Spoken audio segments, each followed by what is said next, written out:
After losing to the Minnesota Timberwolves in 5 last spring, the LA Lakers look dangerous again.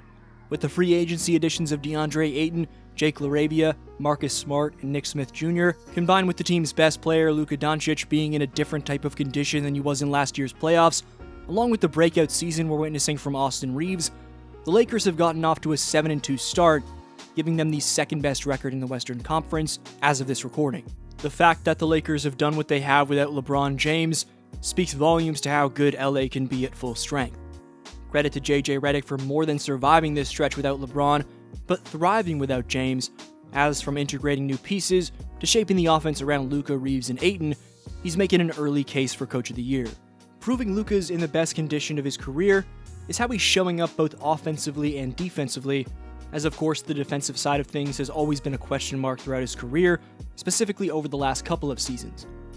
But against Wemby and the Spurs, not only did Luka drop a near 35, 13, and 9 triple-double, but he had 5 steals and 2 blocks, displaying that he's digging down and putting the required effort on D, and then some. Marcus Smart being next to Doncic really helps lessen the burden on Luka, as Smart's clamps at the point of attack can keep top guards in check on a nightly basis. The craziest part about what Luka did against the Spurs was that it was actually an off night for the man.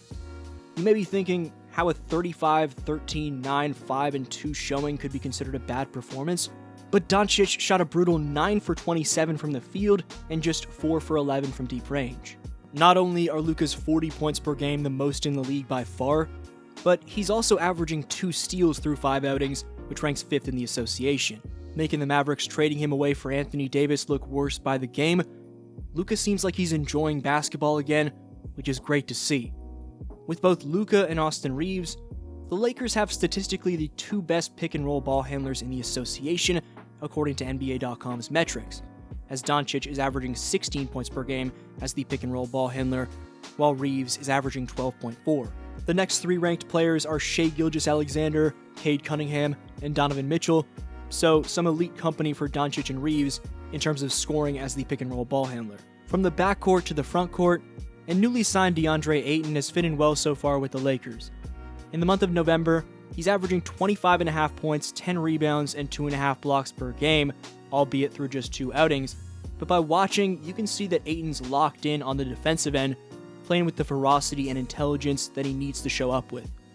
He's only shooting 58.8% from the line, which is a career worst by far, but through 8 outings, DeAndre is shooting a career-high 65.7% from the floor.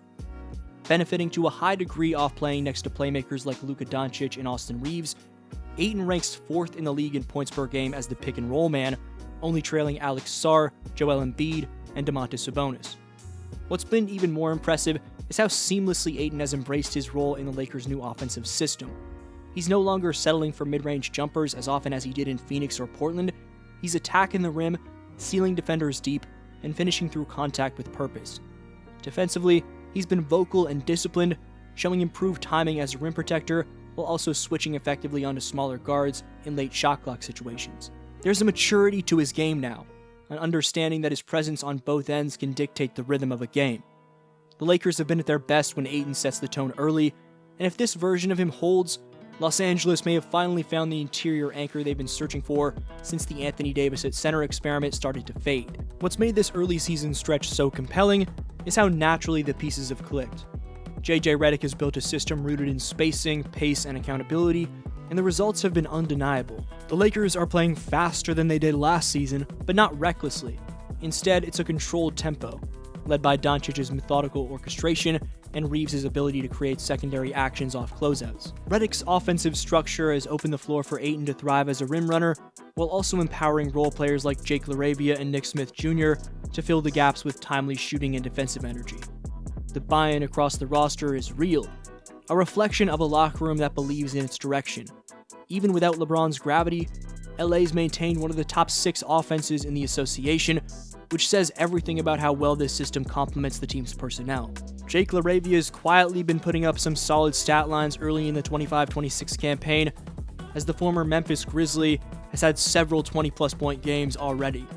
The 6'7" forward has quietly become a glue guy for the Lakers' second unit, cutting hard, spacing the floor, and playing physical defense on the wing. His ability to stretch the floor at 40.6% from deep has helped open lanes for Ayton and Reaves, while his willingness to dive on loose balls or take a charge has given the Lakers a toughness edge that's often been missing. Reddick's trust in him early has paid off, and Laravia's growing confidence on both ends is helping the Lakers bench win minutes, something that's been a weakness for this team in past seasons. It's rare to find a player who impacts the game in so many subtle ways, but Laravia has been that steady, blue-collar presence this group needed.